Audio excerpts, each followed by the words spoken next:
Bueno, retomamos nuestra serie otra vez de podcast que se llama Dudas Cristianas de Hijo a Padre, donde yo como hijo le traslado todas las dudas que tengo a un líder espiritual como lo es mi papá, y que con su experiencia me ayudan a aclarar muchas dudas y espero que ustedes también.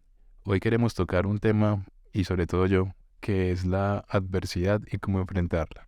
Para responder todo esto está acá mi papá. ¿Cómo estás, papá? Estoy bien, tranquilo, contento. Al fin y al cabo es necesario que cada uno de nosotros, pues cuando tengamos que enfrentar alguna situación difícil, pues lo hagamos de la mejor manera. Como hoy vamos a hablar precisamente de la adversidad, vamos a tocar algunas situaciones que posiblemente muchos de ustedes puedan vivir. Sí, yo creo que es una situación que a todos nos toca, que a mí y a los oyentes nos ha tocado pasar por momentos de adversidad. Yo estoy investigando un poco sobre la adversidad y sobre la etimología de la adversidad. Yo estoy investigando un poco y la adversidad proviene del latín adversitas, que significa oposición.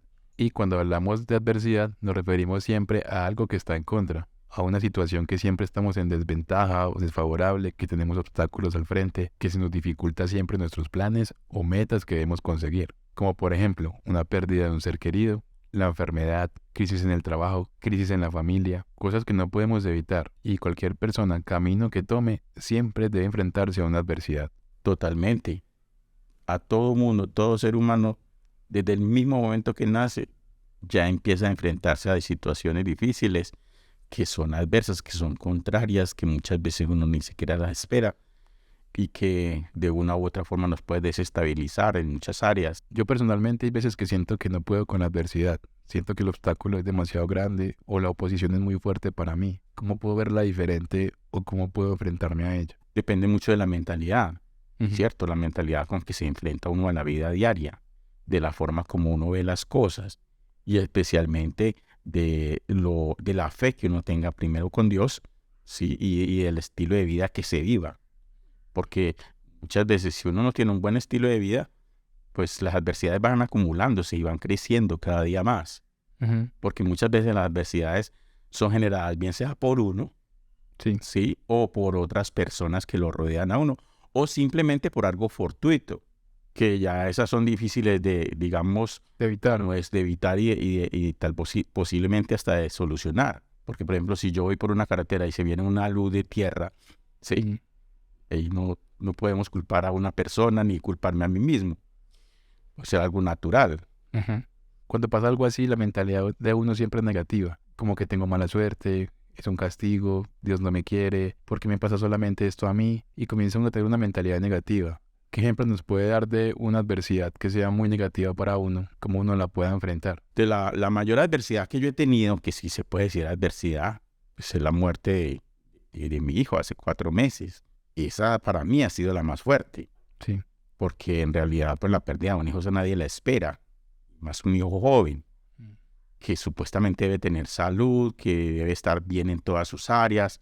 Encontrarse uno con una situación de que en 3 meses está en una clínica y en 3 meses se muere, pues no queda como en Claro, en shock. shock. ¿Y Esa es la mayor adversidad que yo he tenido. cómo fue de su perspectiva? Porque desde la mía fue muy difícil, porque él fue mi hermano y me costó mucho como aceptar eso y tomarlo de mejor manera hasta hace poco tiempo. Pero usted siempre estaba muy tranquilo. Entonces siempre quiero preguntarle cómo gestionó las emociones, cómo gestionó todo lo que le podría haber pasado en la mente para tomarlo con esa tranquilidad y esa paz con que la tomó. Porque yo aprendí algo acerca de la vida y de la muerte, siempre. La vida va unida a la muerte, Sí, porque todos nacemos y todos morimos. Eso es un hecho. Y lo que uno no espera es que sea tan prematura, ¿no es cierto? sí. Pero igual, ¿cómo se repone uno a una situación como esta? De varias maneras.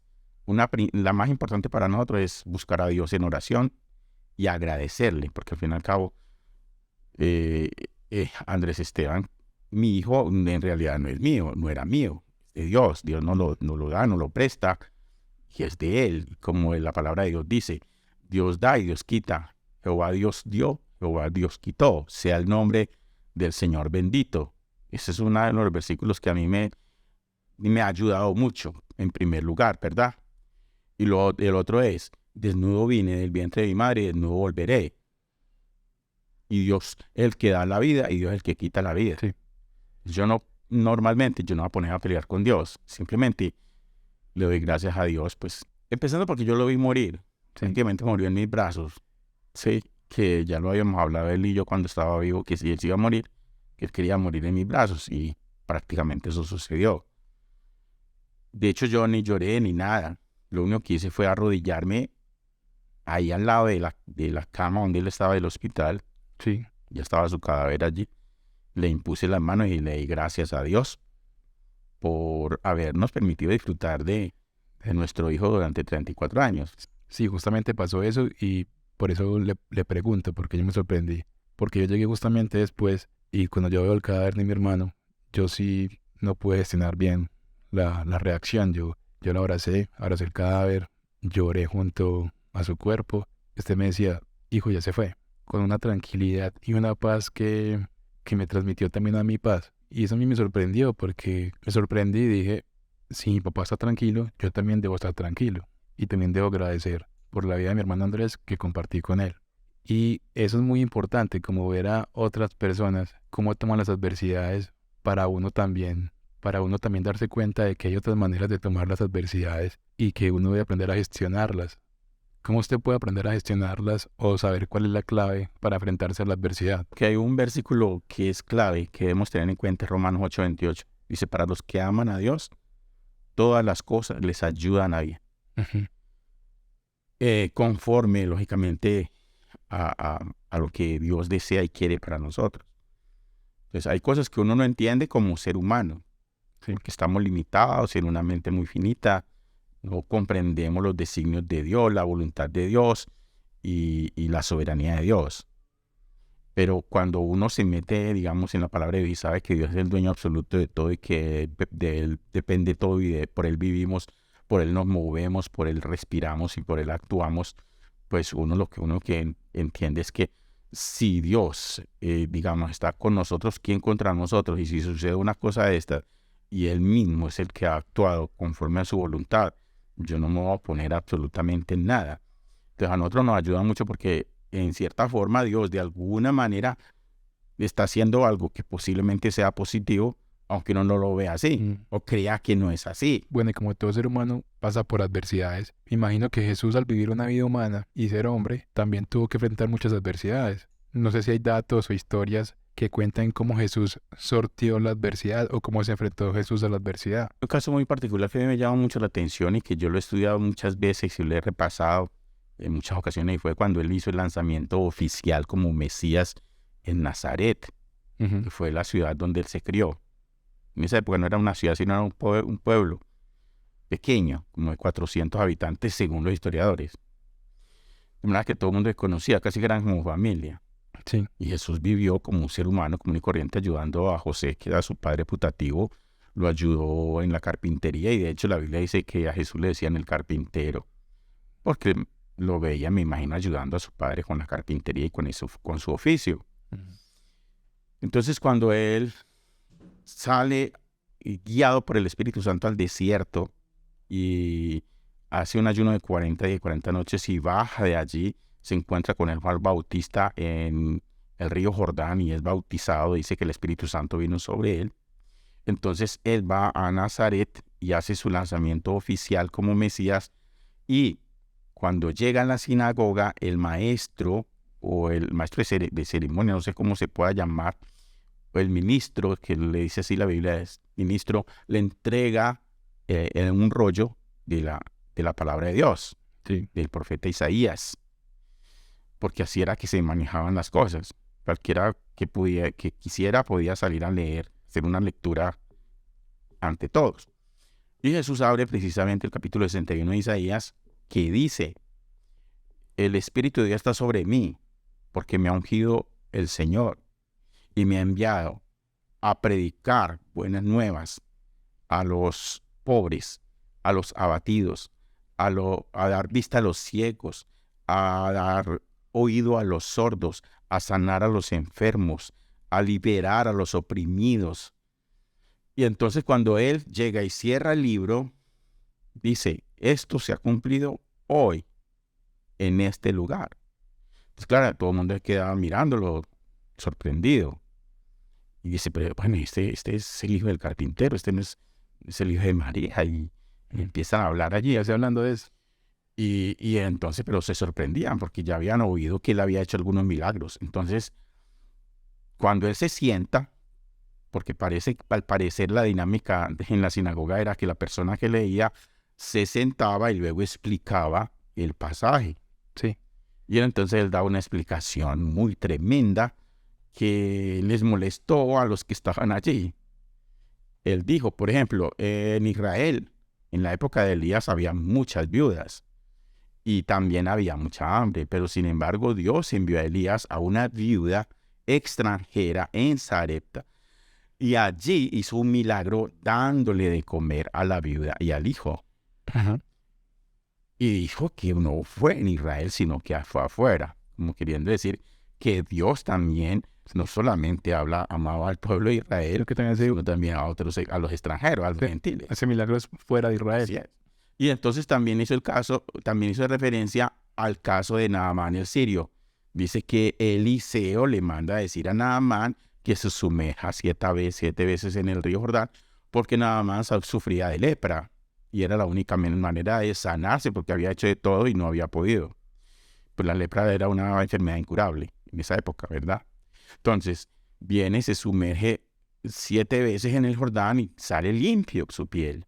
Entonces él dice, Naamán era un extranjero, era un sirio. O sea, dándole a entender. Y entonces él dice, yo sé que ustedes me van a decir, médico, cúrate a ti mismo. Pero no hay profeta con honra en su tierra, dice él ahí. Entonces dice que les molestó tanto que lo llevaron a un acantilado como de 400 metros, ahí cerca de la ciudad, que cuando uno va a Israel, pues normalmente siempre va allá y habla de este tema. Y lo iban a lanzar de allá del precipicio. ¿Cómo fue Jesús llegó, ¿y cómo enfrentó la adversidad? Porque es una adversidad brava. Claro, pues. Dice la Biblia que Jesús llegó y pasó por en medio de ellos. Y se fue. O sea, es tremendo, ¿verdad? Papá, ¿y qué herramientas tenía Jesús para enfrentarse a la adversidad? Porque seguramente eso no fue el único momento donde él sufrió oposición o tuvo barreras para su ministerio, porque todo lo que él decía en ese momento era polémico según el contexto histórico y tradición judía que había en el lugar.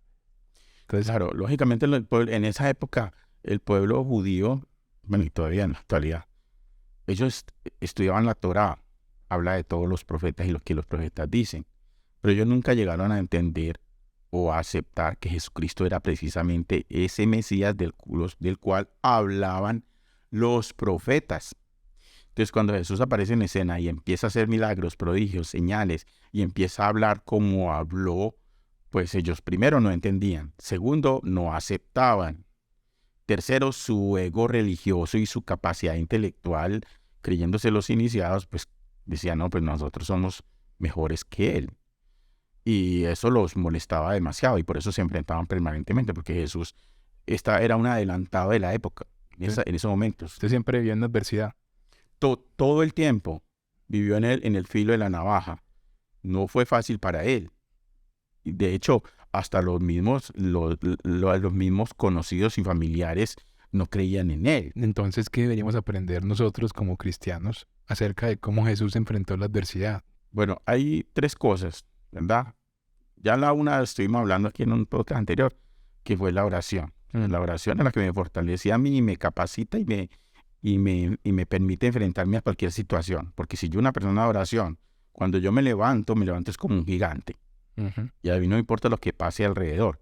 Porque una persona que ora es una persona que vive por encima del bien y del mal, de la justicia y la injusticia. Creo que también una cosa importante ahí en la oración y es, cuando uno ora a Dios, uno escucha más la voz de Dios que la de los demás. Y cuando no se ora, se corre el riesgo de que escuche más la voz de los demás que la voz de Dios. Y así nacen las culturas. Vemos que, por ejemplo, un país como México tiene su cultura, tiene su comida, sus modismos, su manera de vivir, su manera de ver el mundo. Como la gente de Alemania tiene su comida, sus modismos, su manera de vivir y de ver el mundo. Y cada alemán se parece entre ellos, tienen similitudes, pero son diferentes a los mexicanos, y viceversa. Porque se comunican entre ellos y crecen según esas costumbres y esa comunicación que tienen entre ellos. Cuando no oramos, nos alimentamos de la cultura que nos rodea. Así crecemos y así aprendemos. pero cuando oramos crecemos bajo la cultura de Dios. Sabemos quiénes somos para Dios, conocemos a Dios y entendemos cuál es el mensaje que Él nos quiere dar y cómo debemos vivir según la voluntad de Dios.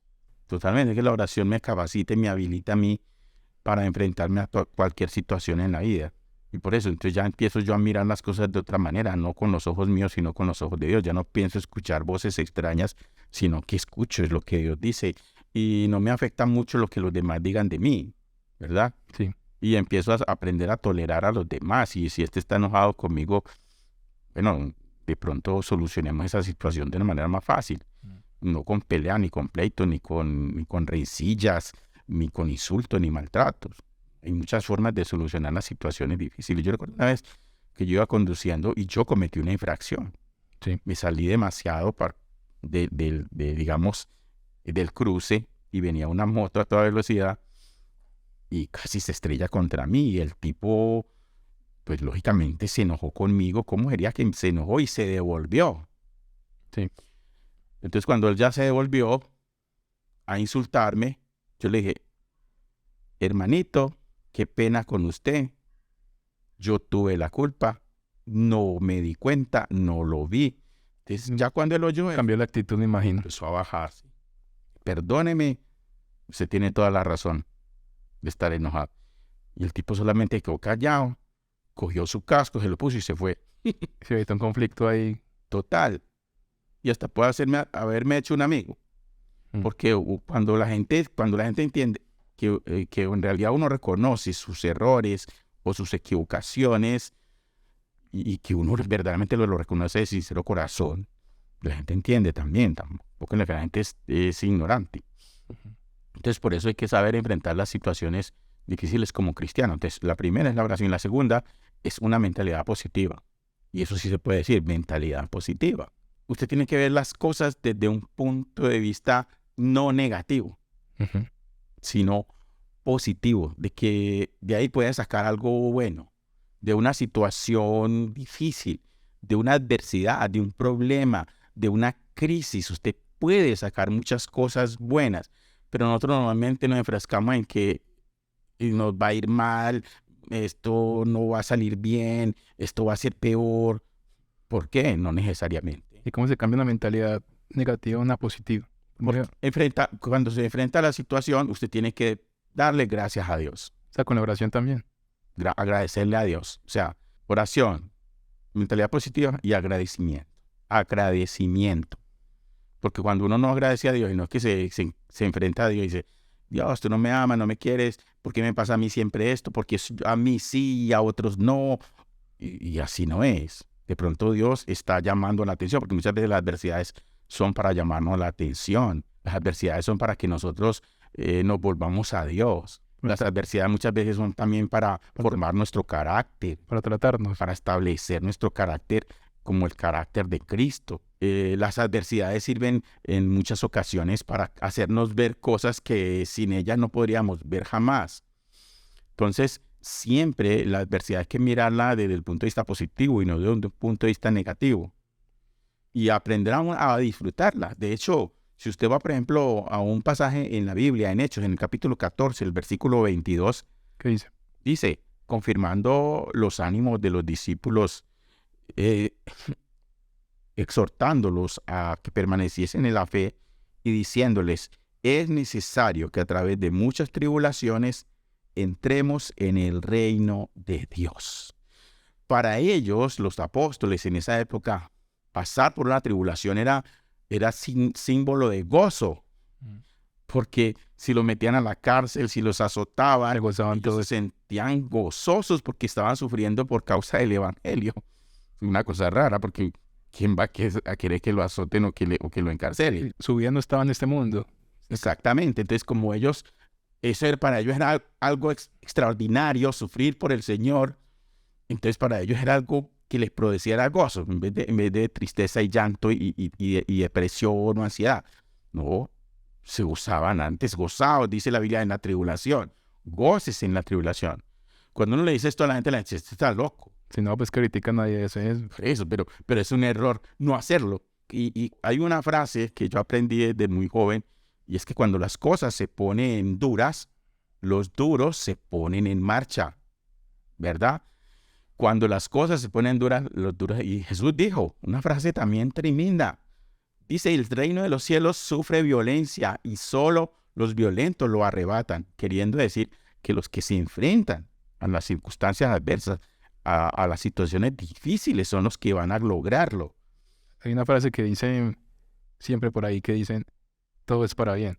En Romanos 8:28, para los que aman a Dios, todas las cosas les ayudan a bien. O sea, hay que tomarlo de esa manera. De esa manera. Y disfrutar. Siempre. Entonces, mucha gente se enoja porque se le varó el carro.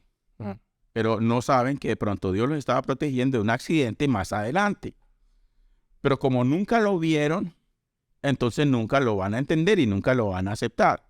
Y por eso no dan gracias. Entonces, si se le varó el carro, dile gracias. Posiblemente, piense, posiblemente Dios me está evitando algo peor más adelante. Y que ha pasado en muchas ocasiones a mucha gente. Y que por lo menos se varó, no es que se dañó el carro. Mire, hay casos de lo que sucedió en las Torres Gemelas, de un caso de un señor. Sí. Que él salió, ya iba a entrar a las Torres Gemelas a su oficina y se le olvidó algo en la casa. Se le olvidó Se salvó. y regresó. Otro hubiera renegado. Ah, pero qué vida desgraciada mía, haberse olvidado lo que tenía que traer. Entonces, por eso no tienes que ser agradecido con Dios, porque uno no sabe que esa adversidad que está pasando probablemente es una protección. Y cuando uno agradece a Dios es más consciente de lo que tiene, del presente, de lo que tiene ahora es un regalo y no piensa en lo que no tiene, no se angustia. Uno no piensa más en lo que no tiene, sino agradece a Dios por lo que tiene. Entonces podemos decir que el agradecimiento genera un cambio de mentalidad, una mentalidad más positiva. Eso decía el apóstol Pablo. Yo aprendí a agradecer a Dios y a estar contento con lo poco o con lo mucho. Y de hecho, la mayoría de la gente que vive una vida, digamos, normal, a veces se queja que porque no tiene lo que tiene el otro. Pero también entonces podríamos pensar, hay gente que se puede quejar de lo que tiene, porque usted tiene más que él. Y el otro, Usted tiene su casa, posiblemente no sea una casota, no sea un palacio, pero tiene donde vivir, posiblemente tiene su empleo, tiene salud, y sin embargo uno se queja porque no tiene un Mercedes-Benz, o no tiene una Toyota, o no tiene no sé qué. que de igual manera esas personas también se quejarán Y esos también se quejan de los que tienen más que ellos. y quieren tener más y más y más. Entonces, el ser humano siempre será así. Y la Biblia dice que, como dice en Eclesiastés, el ojo jamás se cansa de ver y el oído de oír. Pero ser agradecidos hace que Ser agradecido me hace permitir cambiar la no mentalidad. solamente disfrutar de la vida, de lo que tengo, poco o mucho, sino también que Dios, viendo esa actitud mía, también me puede dar más. Es que es necesaria. La gratitud me lleva a mí precisamente a eso. Digamos, como a gozarme con lo que tengo, a disfrutar de las cosas, de la vida, de las cosas sencillas, por ejemplo, de las flores, de las mariposas, la naturaleza, del agua, de si llueve, pues dele gracias a Dios en vez de De la ropa que tiene, la comida que tiene. Hoy está haciendo sol, agradezcale que sale el sol. Habrá un día que no habrá ni sol ni nada. Eso está en la Biblia. Entonces, el ser humano a veces es tan complejo que si llueve está mal, si hace sol está mal, si hace buen día está mal, si hace mal día está mal, todo es malo, todo es malo, todo es malo. No, porque agradezcanle a Dios por todo. Y a disfrute de todo, porque si uno tiene que aprender a disfrutar de las cosas de la vida, de la comida, de la compañía, de la familia, del trabajo, del oficio que uno tiene. Disfrute, disfrute, disfrute. Y la gente no disfruta y se terminan 80 años quejándose, simplemente quejándose. La quejabanza es el lenguaje del infierno, mientras que la alabanza es el lenguaje del cielo. El agradecimiento y la alabanza es el lenguaje del cielo. Y ese es el lenguaje que nosotros tenemos que ir cultivando. Ese es el lenguaje que nosotros tenemos que utilizar permanentemente y hacerlo crecer en nuestra vida. Bueno, creo que quedaron 3 puntos muy claros para enfrentar la adversidad. La oración, mentalidad positiva y el agradecimiento. Ya para terminar, ¿qué mensaje le quisiera enviar a las personas que nos están escuchando hoy y pasan por una adversidad? Bueno, yo sé que no es fácil para muchos. Para mí, sí. Para mí, sí. Porque yo he aprendido, ¿no es cierto?, que debemos gozarnos en la adversidad. A mí muchas veces me dicen, ¿usted por qué mantiene tan tranquilo? Y usted pone la cabeza en la almohada y ahí mismo se duerme. No le da insomnio. ¿Por qué? pueden haber todos los problemas del mundo. Yo sé que Dios va delante de nosotros como poderoso gigante. Él es el que va actuando. Y Él es el soberano y Él es el que mueve los hilos de todo esto. Y de Él dependemos y nuestra vida depende de Él. Y si Él nos quiere llevar hoy, nos lleva. Y si nos quiere dar vida, nos da vida. Si nos quiere dar salud, nos da salud. Entonces, el consejo mío es primero pues, que se peguen a Dios. Confíen en Él, es lo más importante. Porque uno dice, bueno, ¿y con confiar en Dios? Yo, sí. Pues al menos yo he tenido hasta ahora éxito desde ese punto de vista en mi vida. ¿Y cómo se logra la confianza en Dios? Buscándolo. Como dice, si tú le buscares, Él también te encontrará. Vendrá a ti. Si yo busco a Dios, Dios viene. Pero si yo me alejo de Dios, pues Dios también se aleja porque Dios no es tan maleducado. No va a andar como un sirirí detrás de mi pez, acosándome, no es un acosador. No. Él dice, si tú te acercas, yo me acercaré a ti. Entonces, va a decir que sí, eso es todo. Y usted, ¿y cómo me acerco? Pues hay como 3 o 4 formas para acercarse a Dios. Puede ser más. Pueden ser 100 o 1000, no sé. Pero que uno no va a acordar de 100 o 1000. Pero sí unas 3 o 4, que son, primero, pues, ir a la Biblia y leerla. Pues tampoco tiene que ser un erudito y un exégeta, no. Conocer a Dios. Leer, aunque sea unos versiculitos, tratar de entenderlos, si puede tomar nota de ellos y entender o buscar en Google o en cualquier otra cosa. Es importante conocer a Dios justamente porque ¿cómo va a confiar uno en alguien que no conoce? ¿No? Así es, y eso dice la Biblia. Entonces usted tiene que ir a la Biblia porque ahí es donde está el conocimiento de Dios. ¿Quién es Dios? Está ahí. Luego, a través de la oración. O sea, Dios me habla a mí a través de la Biblia y yo le hablo a Él a través de la oración. Esa es la forma de acercarme a Dios. Uh-huh. Y la otra es si usted puede asistir a alguna reunión cristiana, no sé, donde usted quiera. Es muy importante el apoyo de la iglesia, de la comunidad. Eso está en la Biblia, dice, no dejando de reunirse como algunos tienen por costumbre. Porque es que cuando usted, por ejemplo, tiene una hoguera, sí, y ahí le quedan unos tizones encendidos. Pero si usted saca un tizón de ahí y lo aísla, se apaga más rápido que los otros que están unidos. Muy importante, porque es que la gente dice, no, yo vivo la vida cristiana a mi manera, o yo vivo la vida cristiana, digamos, como yo me imagine, o solo. Pues la vida cristiana no se puede vivir como llanero solitario, eso sí se los puedo asegurar, porque una persona no es capaz sola, por lo que decíamos ahora, ¿no es cierto? Y usted lo dijo, una cosa muy sabia, muy bien dicha, que cuando uno deja de orar, empieza a escuchar más bien las otras voces extrañas. ¿Y qué hace la iglesia? La iglesia me lleva, me impulsa, me motiva, casi que me dice, venga, reunámonos y oremos, y así usted no quiere hacerlo, usted termina haciéndolo y después sale con gozo, con alegría. Y además que uno se motiva mucho si uno ve gente que ya pasó ese proceso y que empieza a disfrutar eso, a disfrutar las adversidades, a disfrutar la vida. Y uno se pregunta, ¿cómo hace esa persona? Yo también quiero vivir como esa persona. Y comienza a vivir el mismo proceso, obviamente de manera personal, pero buscando de Dios. Y no es tan difícil, no es tan difícil. Es fácil, no es tan difícil. Pero sí es un consejo que yo doy, ¿no? Ajá. Mucha gente se cree esas llaneros solitarios y Superman y que pueden sobrevivir ellos solos. Según la Biblia, no se puede, no es posible, no es factible.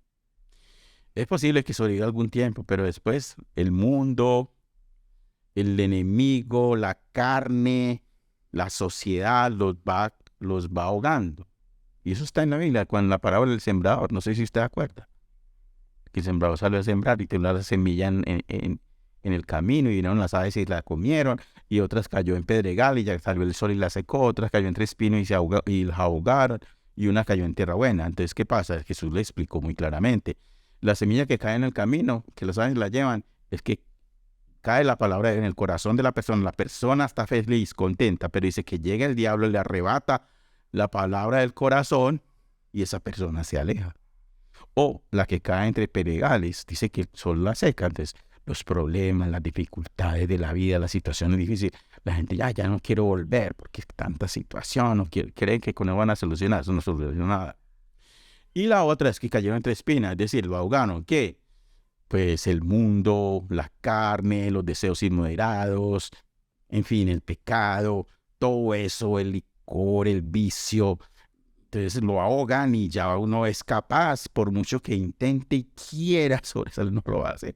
Por eso la importancia de estar en la iglesia, porque la iglesia me calienta, la iglesia me motiva, la iglesia me da ánimo, la iglesia a veces casi que hasta me impulsa, a veces hasta casi que me obliga. Entonces ya al menos ahí me calienta el corazón. Papá, primero agradecerte por ese tiempo que nos brindaste. De verdad, para mí fue un tema muy edificante y espero que para la gente que nos escuchó también sea igual de edificante. Quisiera que nos dieras otra conclusión corta y una oración. Bueno, sinceramente yo les digo, miren la adversidad como algo bueno, porque para los que aman a Dios, todas las cosas les ayudan a bien. Sean agradecidos. Aún cuando les pase algo malo, dígale gracias, Señor, por eso que me está pasando. Sí, como si esto es una locura.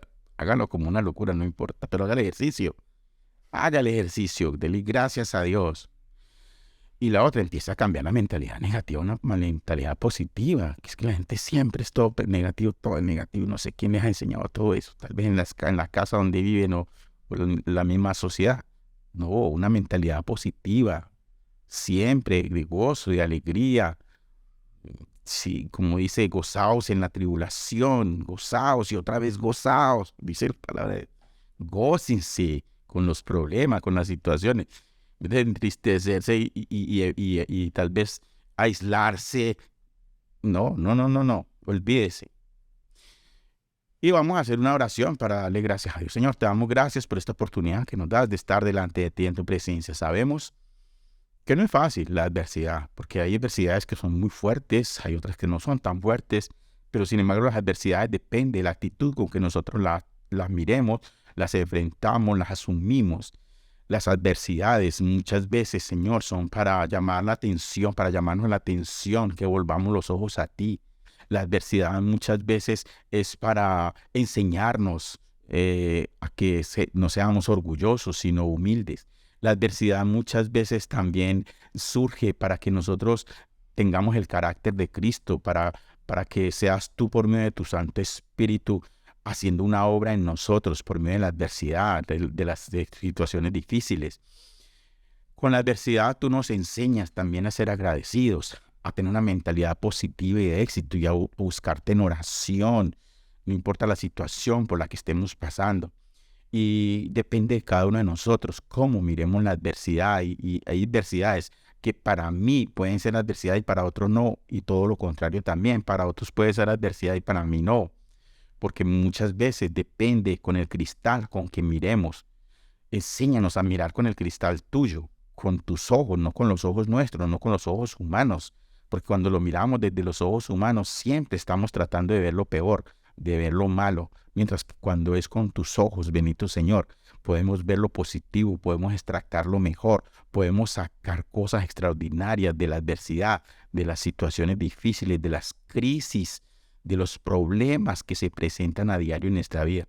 Y otra cosa, Señor, te pedimos que no permitas que nosotros nos metamos en problemas, porque muchas veces la adversidad viene por cuestión de nosotros, porque nosotros mismos la buscamos, nosotros mismos creamos esa adversidad. O también, aléjanos de esas personas que generan adversidad contra nosotros y que son malas amistades, que son personas que son tóxicas, que son personas que no nos llevan a ningún lugar, que son personas que en vez de ayudarnos y hacernos el bien, nos hacen el mal. Entonces también enséñanos a alejarnos de esa clase de personas, porque muchas veces la adversidad viene de eso. Y cuando es una adversidad que es externa, fortuita, inesperada, como un accidente, como un vendaval, una inundación, simplemente protégenos, cúbrenos con tu sangre, protégenos de esas situaciones, Señor. Y que seas tú, Señor, metiendo tu mano poderosa para que no nos toque en ningún momento y en ninguna situación. Quédate con nosotros, pues, en este día, en el nombre de Jesús. Amén. Bueno, con esto nos despedimos y esperamos ser más constantes para llevarles a ustedes más temas y resolver más dudas. Estamos pendientes a sus recomendaciones, sus temas que nos quieran sugerir. Nos escriben por WhatsApp o mismo en YouTube. Un abrazo y que Dios los bendiga.